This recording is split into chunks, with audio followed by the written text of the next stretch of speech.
Vamos dar continuidade à nossa disciplina Crise Existencial, a falta de sentido de vida.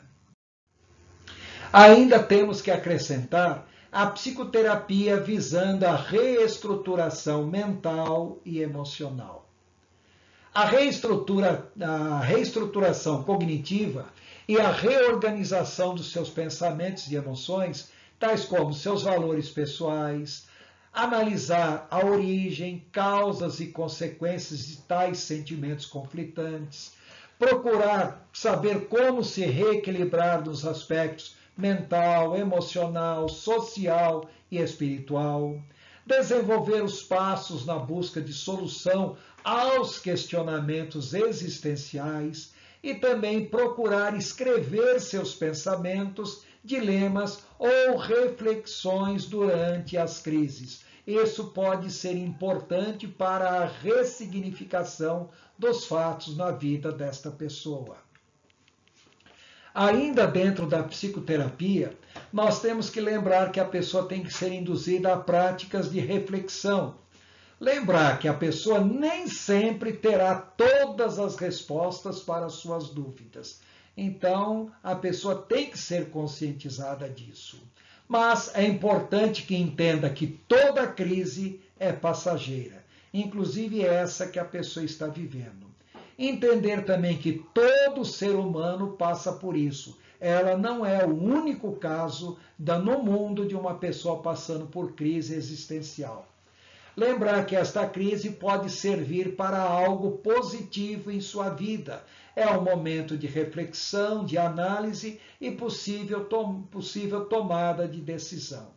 Também a pessoa deve ser questionada, tais como: por que tenho esses sentimentos? Por que eu nasci? Quem eu realmente sou? O que eu devo ser? Pelo que vale a pena viver? Pelo que vale a pena morrer? Qual a razão da minha existência? Qual o sentido da vida?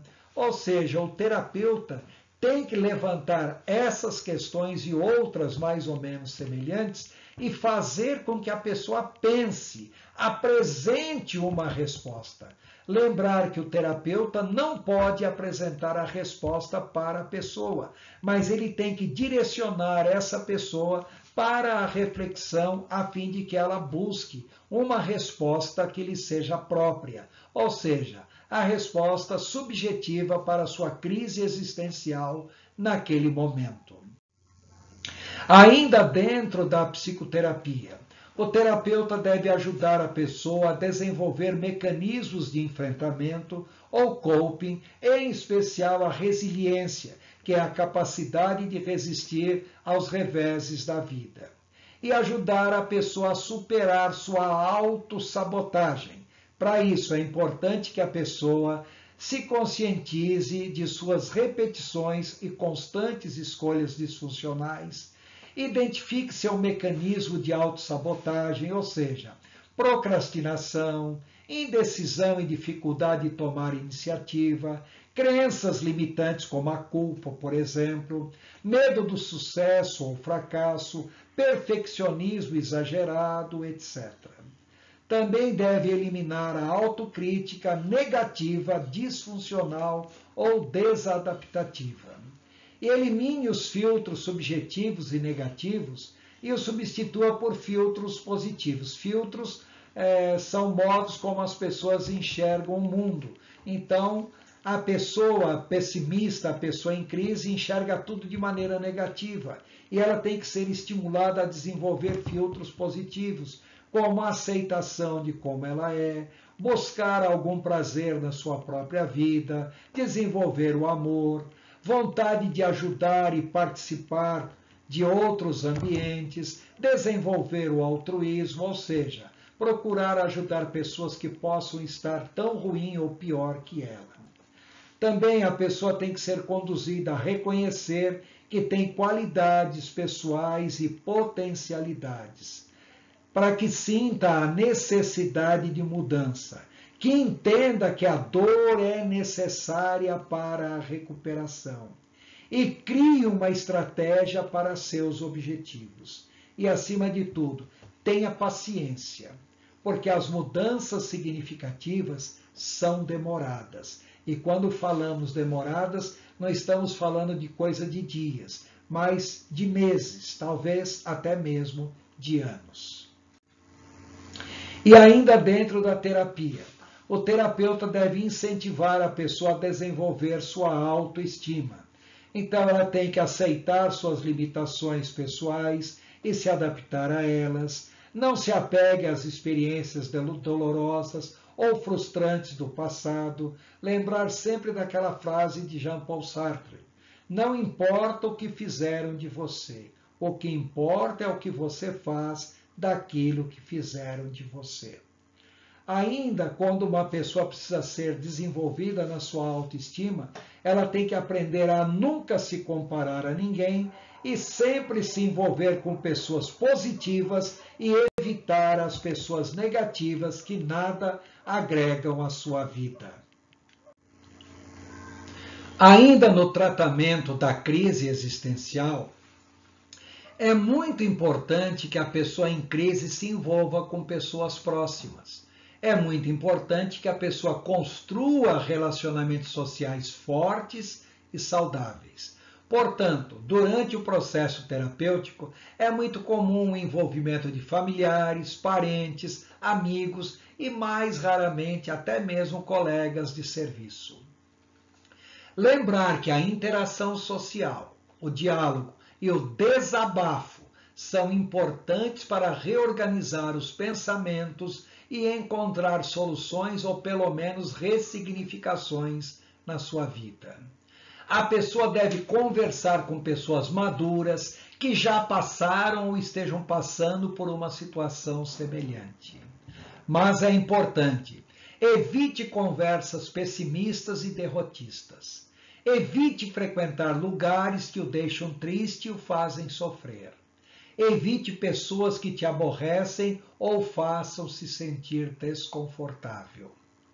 A pessoa pode estar precisando de ajuda para romper um relacionamento abusivo, pois pessoas em crise existencial muitas e muitas vezes estão envolvidas num relacionamento abusivo. E para relacionamento abusivo, a melhor forma de tratamento é o rompimento, quando isso é possível. Ainda na terapia, temos que lembrar que o tratamento com medicamento psiquiátrico, se necessário.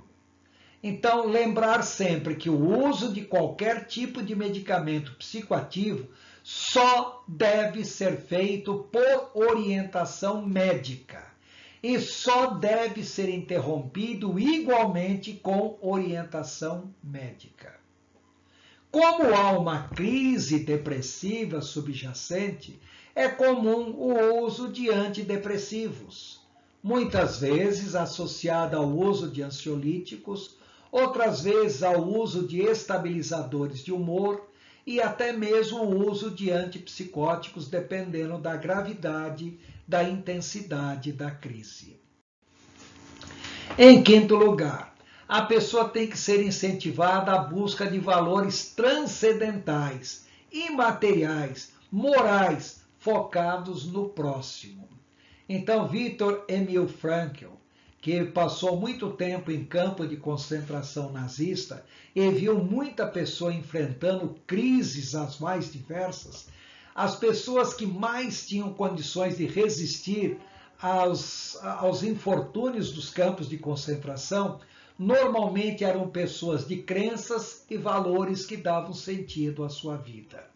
Ele observou que os sobreviventes dos campos nazistas normalmente eram pessoas de elevados valores morais e espirituais. Então nós temos que lembrar sempre do que ele falava. Eram pessoas que buscavam um sentido para a vida, que chamava de meta última o sentido para a vida. E que essa busca de sentido para a vida sustenta a própria existência da vida. Ou seja, a meta última da vida não é alcançada quando se busca algo na própria vida, mas sim na transcendência, ou seja, além da vida. Quando se fala em crenças e valores, Frankl inclui valores transcendentais como fé, religiosidade, vida de contemplação, esperança de algo além da morte, a morte propriamente dito, o aprendizado no sofrimento, etc. Também atributos imateriais, tais como a verdade, ou valores intelectuais, como o bem ou valores morais, e a beleza ou valores estéticos. E ainda ele coloca os princípios morais de certo e errado, honra e dignidade, justiça, honestidade, sinceridade e falsidade, generosidade e mesquinhez, gratidão, amizade, lealdade, respeito, tolerância, otimismo e pessimismo, compreensão, altruísmo e egoísmo. Esse contraste entre algo bom e algo ruim é extremamente importante, primeiro para que a pessoa possa se conhecer melhor onde ela realmente está. E, em segundo lugar, lembrar sempre que a pessoa deve estar sempre se revestindo de pensamentos e de sentimentos positivos na sua vida. Esses valores apresentam duas características básicas que Frankl considera muito importante. Normalmente, esses valores estão associados à influência do ambiente familiar e à criação que a pessoa recebeu nos seus primeiros 5 ou 6 anos de vida. Por isso, é tão importante conhecer a história de vida da pessoa quando ela apresenta problemas existenciais, morais e de valores. E também uma outra característica: o foco não deve estar na própria pessoa e sim no próximo.